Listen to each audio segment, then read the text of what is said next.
бо пешниҳоди тозатарин хабару навгуниҳо барномаи навбатии иттилоъоти пайғом манзуратон аст.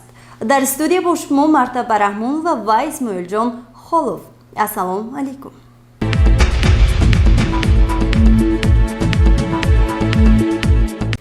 нақши иҷлосии 16-уми шӯрои олии тақдирсоз дар ташаккули давлатдории навини тоҷикон таҳти ин унвон дар толори мақомоти иҷроии ҳокимияти давлатии шаҳри Панҷакен конферонси илмӣ амалӣ доир гардид. гузориши аввалини барномаи иттилоъотии пайғом аст дар ин бора. ба муносибати 30-мин солгарди иҷлосаи 16-уми шӯрои олии ҷумҳурии Тоҷикистон дар асоси дастуру супоришҳои асосгузори сулҳу ваҳдати миллӣ пешвои муаззами миллат президенти ҷумҳурии Тоҷикистон муҳтарам Имомалӣ Раҳмон нақшаи чорабиниҳои мақомоти иҷроияи ҳокимияти давлати вилояти Суд ва шаҳри Панҷакен санаи 31-уми октябри соли равон дар толори калони мақомоти иҷроияи маҳаллии ҳокимияти давлати шаҳри Панҷакен дар мавзӯи нақши иҷлосаи 16-уми шӯрои олии ҷумҳурии Тоҷикистон дар таърихи ташаккулёбии давлатдории навини тоҷикон конференсияи илмии амалӣ баргузор гардид. дар оғози конференсия барои иштирокчиёни он филмномаи ҳуҷҷатӣ дар бораи иҷлосаи 16-уми шӯрои олии ҷумҳурии Тоҷикистон ба маснади раиси шӯрои олии ҷумҳурии Тоҷикистон интихоб гардидани фарзанди фарзонаи миллат Имомалӣ Раҳмон ва рисолати таърихии пешвои муаззами миллат дар рушди тамоми соҳаҳои хоҷагии халқ таъмини сулҳу ваҳдат ва муаррифии тоҷикон дар арсаи ҷаҳонӣ намоиш дода шуд. муовини раиси шаҳри Панҷакен Парвина Нақибӣ дар суханронии ифтитоҳии хеш бори дигар ба аҳамияти таърихии иҷлосаи 16-уми шӯрои олии ҷумҳурии Тоҷикистон дар таърихи ташаккулёбии давлати навини тоҷикон саҳми фарзанди фарзонаи миллат президенти ҷумҳурии Тоҷикистон муҳтарам Имомалӣ Раҳмон ба ҳайси раиси тозаинтихоби шӯрои олии ҷумҳурии Тоҷикистон дар таҳия ва қабули аввалин конститутсияи ҷумҳурии Тоҷикистон имзои созишномаи истиқрори сулҳ ва ризояти миллӣ таъмини сулҳу субот ва рушди иқтисодиву иҷтимоии кишвар маълумоти муфассал дод. дар кори конферонси илми адабӣ 2 нафар собиқ вакилони шӯрои олии ҷумҳурии Тоҷикистон иштирокчиёни бевоситаи иҷлосаи 16-уми шӯрои олии ҷумҳурии Тоҷикистон Бобораҷаб Бобоев ва Шириншоҳ Шафоатов дар бораи он солҳои хеле мушкил баргузории иҷлосаи таърихӣ ва ҷаҳду талошҳои асосгузори сулҳу ваҳдати миллӣ пешвои муаззами миллат дар рушди тамоми соҳаҳои хоҷагии халқ ва ташаккулёбии давлати тозаистиқлоли тоҷикон андешаву мулоҳизот ва хотироти хешро нақл намуда ҳамзамон аз ҳозирин даъват намуданд ки мо бояд ҳамагон дар татбиқи дастуру супоришҳои асосгузори сулҳу ваҳдати миллӣ пешвои муаззами миллат президенти ҷумҳурии Тоҷикистон муҳтарам Имомалӣ Раҳмон барои боз ҳам ободу зебо ва ба ҷаҳониён муаррифӣ намудани Тоҷикистони озод ва демократӣ тамоми саъю талошҳои хешро равона созем. дар конференсияи илми амалӣ ректори донишкадаи омӯзгории Тоҷикистон дар шаҳри Панҷакен профессор Муаззамхон Ансорӣ пиромони самараи иҷлосаи 16-уми шӯрои олии ҷумҳурии Тоҷикистон дар таъмини сулҳу субот рушди ҷомеа махсусан пешрафти назарраси соҳаи маориф андешаву мулоҳизоти хешро баён кард ва изҳор намуд ки мо бояд ҳамаи дастуру супоришҳо ва барномаҳое ки аз тарафи давлату ҳукумати ҷумҳурии Тоҷикистон хоса пешвои муаззами миллат муҳтарам Имомалӣ Раҳмон пешниҳод шуданд саҳми арзандаи хешро гузорем. дар хотимаи ин конферонси илми амалӣ иштирокчиёни онро ناطقان با یک فرح و شادمانی با مناسبت 30مین سالگرد اجلاسیه 16 شورای عالی جمهوری تاجیکستان تبریک و تهنیت گفتند و تاکید شد که تا عرفه این سنه تاریخی در تشکیلات و کارخانه ها، مؤسسه ها و ملاقات و صحبت ها با مردم پیرامون نقش اجلاسیه 16 شورای عالی جمهوری تاجیکستان در تاریخ تشکل دولتداری نوین تاجیکان معلومات های بیشتر داده می شود و چاره‌بینی های گوناگون معرفتی، اطلاعاتی و ادبی و فرهنگی دایر خواهد شد.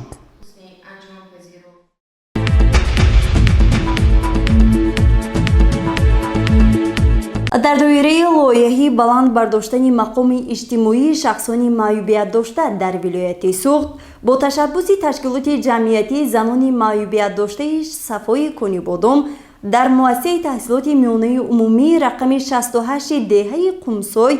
مشورت اطلاعاتی دایر گردید. با مقصد حفظ اجتماعی و معنوی شخصان داروی معیوبیت داشته همه ساله در تاجیکستان روز شخصان معیوبیت داشته جشن گرفته می شود. در ارتباط با این با دستور و هدایت های به واسطه اساسگزار صلح و وحدت ملی پیشروی ملت پرزیدنت جمهوری تاجیکستان محترم امامعلی رحمان به طور دائمی این طبقه احتیاجمند مملکت از جانب رئیسان ولایت ها، رئیس شهر دوشنبه و شهر و ناحیه های کشور اینچنین از طرف شخصانی سخاوت پیشه و کارخانه و مؤسسه های گوناگون دستگیری یافته از غمخواری های سروری دولت منتدار می باشند. برای چنین افراد مخصوص تشکیلات ها با لایحه های خارجی فعالیت با ثمر می برند. یکی از آنها لایحه بلند برداشتن مقام اجتماعی شخصانی معیوبیت داشته در ولایت سوخت با دستگیری مالیوی اسد حلقه آسیای میانه در فنلاندیا با تشبث تشکیلات جمعیتی زنان معیوبیت داشته صفای کنیبادم با راهبری قربان و ستاره عمل می نماید که مقصد اساسی آن بلند برداشتن سطح آگاهی شخصان معیوبیت داشته اید برنامه و استراتژی ها برای پیشبری حقوق شخصان معیوبیت داشته در تاجیکستان بوده. این لایحه شهرهای کنیبادم، سپیتامین، دیوشتیچ، پنجکند، خوجند، بوستون و استرافشان را فرا گرفته است. در دایره این لایحه با شخصان معیوبیت داشته و والدین آنها در مؤسسه تحصیلات میانه عمومی رقم 68 دهه قمسای جماعت دهاتی سوجینه سمیناری اطلاعاتی دایر گردید. در این ملاقات راهبری تشکیلات ستاره قربان و درباره قبول و به تصویب رسیدن کنونسیا و سندهای حقوقی برای حمایت شخصان معیوبیت داشته در جمهوری تاجیکستان سخن نموده تاکید ساخت که هر نفری معیوبیت داشته باید در میان جمعیت باشد، تحصیل نموده و فعالیت برد که این همه از عائله سرچشمه میگیرد. برای این مهم است مناسبت اطرافیان با چنین شخصیت ها. دیگر نفرانی در سمینار اشتراک داشته نیز از تجربه های خود سخن نموده ابراز داشتند که همه عضو جمعیت باید فعال باشند. یادرس می شویم در کشور با تشبث سروری دولت بهر تحصیل و به جای کار تامین بودن شخصانی معیوبیت داشته همه چاره‌های ضروری براه مانده شده چنین افراد تحت غمخواری پیشوای ملت قرار دارند. گزارشی مرتبه رحمان و حسین صالحوف.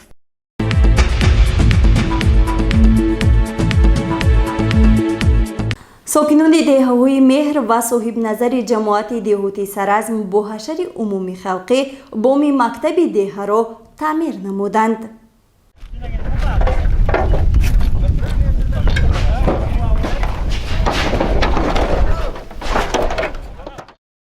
ساکنان دهه‌های صاحب نظر و مهر جماعت دهاتی سرازم شهر پنجکند با اقدام نیک خود خواستند برای آبادانی دیار خویش سهم گذاشته باشند. با همین مقصد با هم فکر و همدلی مکانی که زمان بهرشان علم و معرفت و فرهنگ و ادب آموخته بود و به قول خانه دویمشان به حساب می رفت، مؤسسه تحصیلات میانه عمومی رقم 22 را با مبلغ گذاری خود بامپوشش را عوض نمودند که برای از نوسازی بامپوش این مؤسسه 1100 دانه شیفر و چوب و تخته خریداری شده است که مبلغ گذاری آن را پورا ساکنان این دهه ها تامین نمودند. در نتیجه شرایط این بنای کهن بهبود یافته، امکانیت تعلیم و تدریس در این مکان خوبتر گردید. то аз навсозӣ шудани бомпӯши ин муассиса дар фасли сармо шароити таҳсил барои хонандагон чандон хуб набуд, аммо имрӯз бошад бо талошу заҳмати дастандаркорон ва нафароне ки барои ободии меҳани худ саҳмгузор ҳастанд, камбудиҳо дар ин макони илму маърифат ба таври назаррас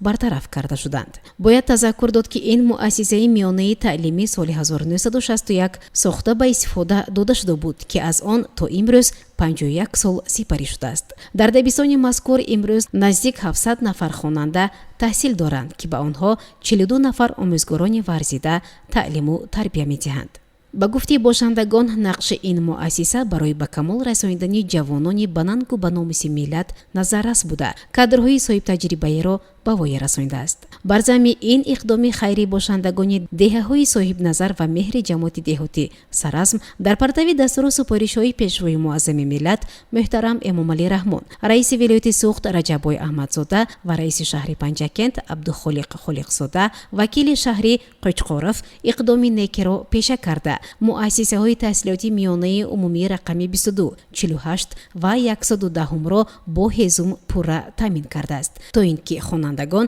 дар фасли зимистон дар синфхонаҳои гарм таълиму тарбия гиранд. гузориши Муинсат Амулоева ва Шоҳусайн Солиҳов.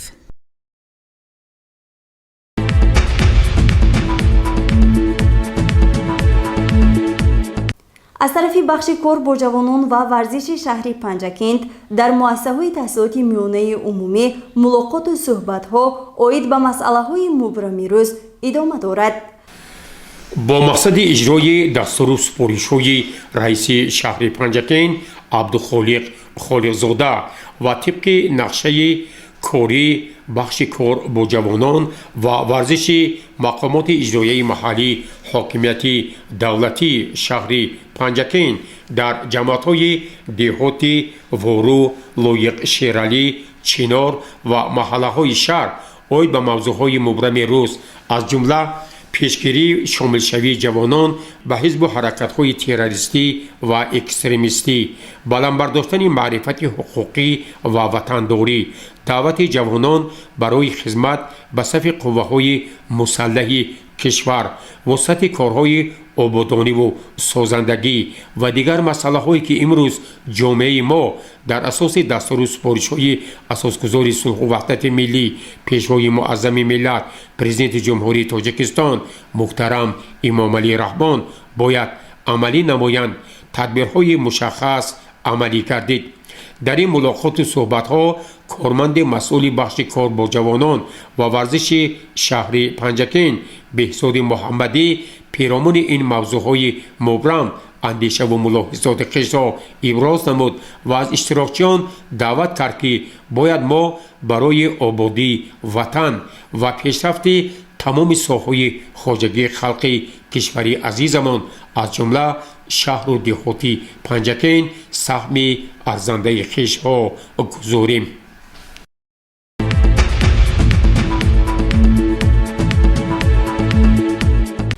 тамошобинони азиз, ин буд он ҳама хабару навгониҳое ки то ин замон ба дасти мо расиданд ва мо манзури шумо намудем. То барномаҳои дигар, хайр.